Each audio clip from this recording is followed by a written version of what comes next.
اسلام قبول کرنے سے کئی سال پہلے حضرت عمر بن خطاب رضی اللہ تعالیٰ عنہ ایک دفعہ تجارتی قافلے کے ساتھ مال لے کر مکہ سے شام گئے۔ قافلے میں قریش کے کئی اور بڑے سردار بھی شامل تھے۔ یہ قافلہ شام کے سب سے بڑے شہر دمشق گیا اور وہاں اپنا مال بیچ کر مکہ واپس روانہ ہوا۔ تھوڑا سا فاصلہ طے کرنے پر حضرت عمر کو یاد آیا کہ ان کی ایک رشتہ دار خاتون نے انہیں کچھ سونا دیا تھا کہ اسے بیچ کر اس کے لیے کچھ کپڑے وغیرہ لیتے آئیں۔ انہوں نے اپنے قافلے کے ساتھیوں سے کہا کہ فلاں عورت کا کام کرنے واپس دمشق جا رہا ہوں، کوشش کروں گا کہ یہ کام کر کے جلدی واپس آ جاؤں۔ حضرت عمر دمشق واپس گئے تو بازار بند ہو چکے تھے۔ مجبوراً وہ ایک مسافر خانے میں ٹھہرے اور سو گئے۔ تھوڑی دیر کے بعد اللہ کا ایک بندہ مسافر خانے میں آیا۔ اس نے حضرت عمر کو جگایا اور اپنے ساتھ اپنے گھر لے آیا۔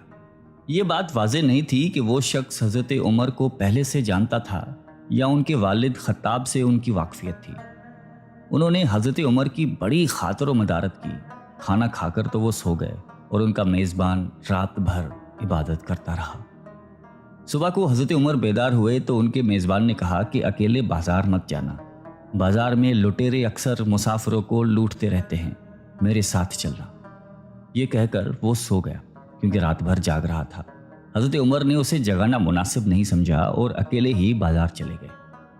ابھی بازار کھلا بھی نہیں تھا، وہ بازار کھلنے کا انتظار کرنے لگے۔ کچھ دیر کے بعد ایک عیسائی پادری اپنے نوکروں کے ساتھ آیا اور حضرت عمر کی طرف اشارہ کر کے اپنے نوکروں کو حکم دیا کہ اس شخص کو پکڑ لو، یہ گرجے کا کام بہت اچھی طرح سے کر لے گا۔ اس زمانے میں حضرت عمر بڑے تنومند پہلوان تھے۔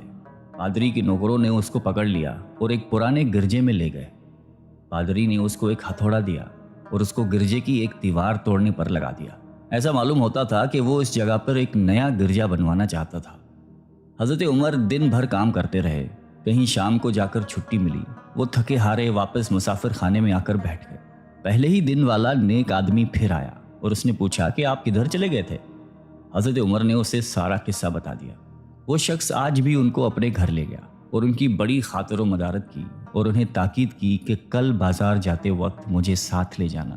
اس کے بعد وہ عبادت میں مشغول ہو گیا اور حضرت عمر سو گئے۔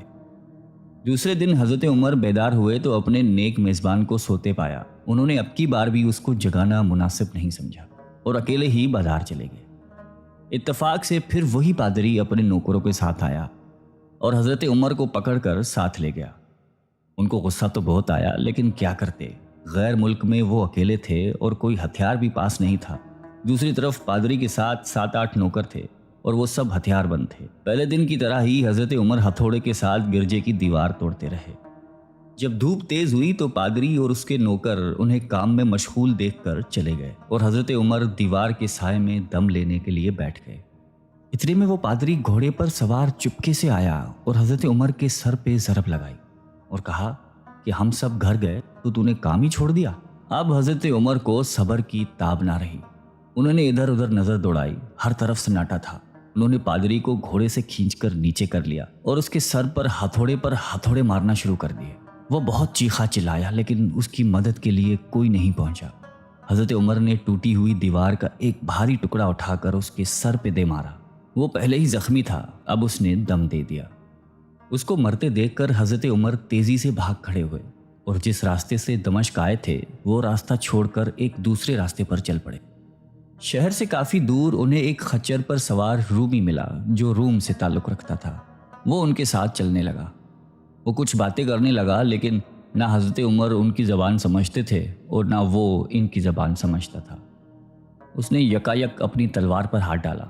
حضرت عمر سمجھ گئے کہ وہ ان پر وار کرنا چاہتا ہے۔ انہوں نے فوراً ہی خچر سے اسے کھینچ لیا اور اس سے تلوار چھین کر ایک ہی وار میں اس کا کام تمام کر دیا۔ پھر آپ خچر پہ سوار ہو کر آگے چلے۔ اس کے بعد کیا ہوا اس کا حال خود حضرت عمر نے اس طرح بیان کیا ہے کہ اس جگہ سے روانہ ہو کر میں ایک گرجے پہنچا۔ یہاں عیسائیوں کی ایک جماعت رہتی تھی۔ میں گرجے کے اندر داخل ہوا تو گرجے میں رہنے والے سب لوگ میرے ارد گرد جمع ہو گئے اور مجھ سے میرے حالات کے بارے میں پوچھنے لگے۔ پھر وہ اپنے پادری کے پاس مجھے لے گئے۔ پادری مجھے نہایت غور سے دیکھنے لگا اور اس کے بعد کہنے لگا کہ ایسا معلوم ہوتا ہے کہ تمہیں کسی چیز کا خوف ہے۔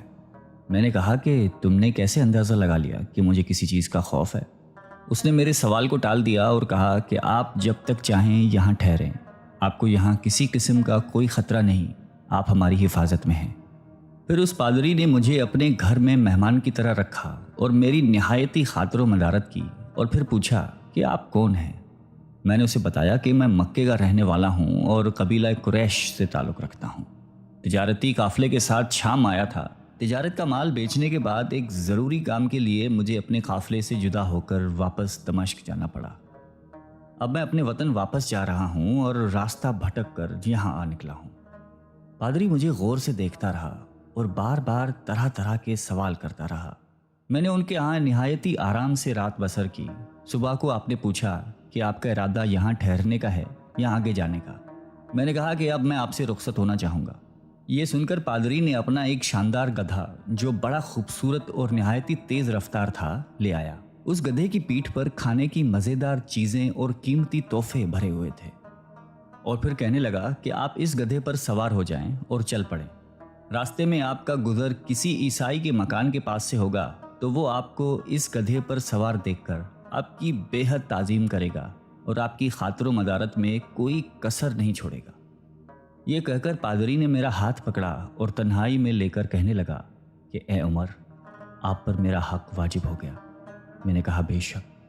اس نے کہا آپ کا تعلق ایک معزز قوم سے ہے، میری آپ سے ایک غرض ہے۔ میں نے کہا کہ آپ بیان کر لیں، لیکن حیرت کی بات ہے کہ آپ جیسا بڑا آدمی مجھ جیسے پریشان حال مسافر سے کوئی غرض رکھتا ہو۔ اس نے بڑے یقین بھرے لہجے میں کہا کہ سنیں، میں ایک ایسا آدمی ہوں جس سے اللہ نے آسمانی کتابوں کا علم عطا کیا ہے۔ میں نے آپ کی ذات میں بہت سی ایسی نشانیاں دیکھی ہیں جو یہ ظاہر کرتی ہیں کہ جب ایک مقررہ مدت پوری ہو جائے گی تو حالات میں زبردست تبدیلی آئے گی۔ اس وقت آپ ہمارے ملک کے حاکم بن جائیں گے اور یہاں کے سب شہروں میں آپ ہی کا حکم چلے گا۔ اس کے بعد پادری نے اپنی جیب سے دوات، قلم اور کاغذ نکال کر کہا کہ میری غرض یہ ہے کہ آپ اس کاغذ پر لکھ دیں کہ اس گرجے اور اس کی جائیداد پر کسی قسم کا کوئی موصول لاگو نہیں کیا جائے گا۔ میں نے حیران ہو کر پادری سے کہا کہ آپ مجھ سے مذاق تو نہیں کر رہے؟ اس نے کہا کہ قسم ہے اس ذات کی جس نے عیسیٰ علیہ السلام پر انجیل نازل فرمائی، میں جو کچھ کہہ رہا ہوں وہ بالکل سچ ہے۔ آپ مہربانی کریں اور میری درخواست قبول فرمائیں۔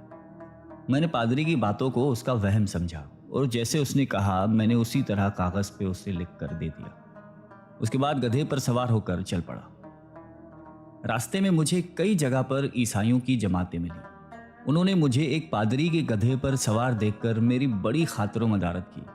میں اس طرح جگہ جگہ عیسائیوں کا مہمان بنتا تبوک تک پہنچ گیا۔ اللہ کی شان، جس تجارتی قافلے کے ساتھ میں گیا تھا وہ کافی دیر میرا انتظار کرنے کے بعد اسی جگہ سے چل پڑا تھا جہاں میں نے اسے چھوڑا تھا، اور اب تبوک میں ایک کنویں کے قریب ڈیرا ڈالے ہوئے تھے۔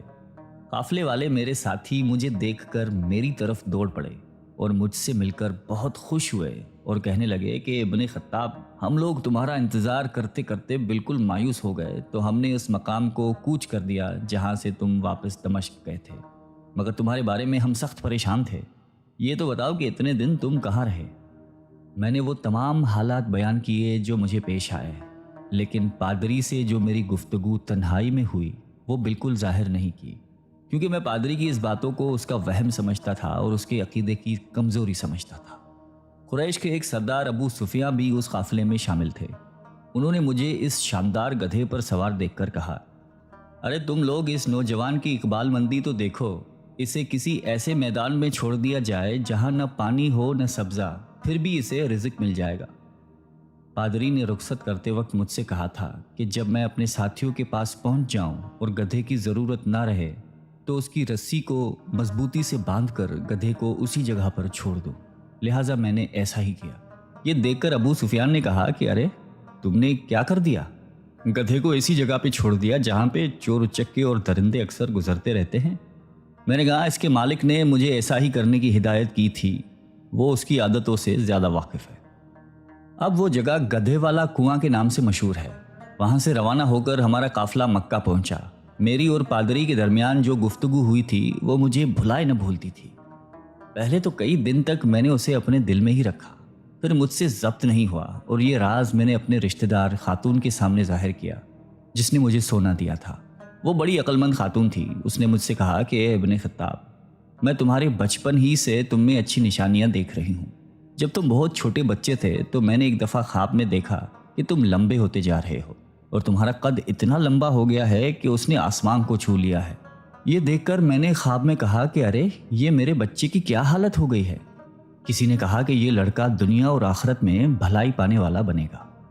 جاہلیت کے زمانے میں اس قسم کی باتوں کا مطلب میرے سمجھ میں نہیں آتا تھا۔ مکہ میں ایک شخص اہل کتاب یعنی یہود و نصارہ میں سے تھا جو بہت گمنام تھا۔ عام لوگ تو اس سے واقف بھی نہیں تھے، لیکن قریش کے کچھ سردار اسے پہچانتے تھے اور اس کی بہت عزت کرتے تھے۔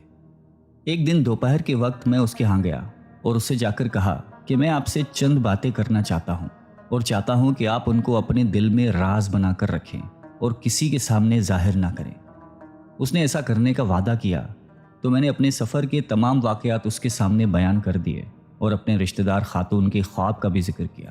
جب میں اپنی گفتگو ختم کر چکا تو اس نے کہا کہ ابن خطاب، جس کو تم نے موصول کی معافی کا وعدہ لکھ کر دیا ہے وہ اس زمانے میں عیسائیوں کا سب سے بڑا عالم ہے۔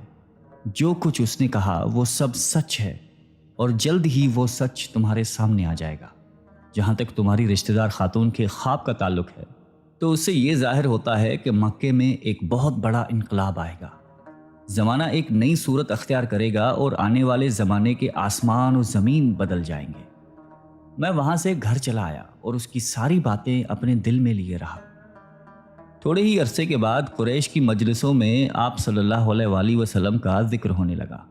یہ لوگ اس بات پر چڑھتے تھے کہ محمد صلی اللہ علیہ وآلہ وسلم اپنے آپ کو اللہ کا رسول کہتے ہیں، لوگوں کو بتوں کی پوجا کرنے سے منع کرتے ہیں اور ایک اللہ کو ماننے پر زور دیتے ہیں۔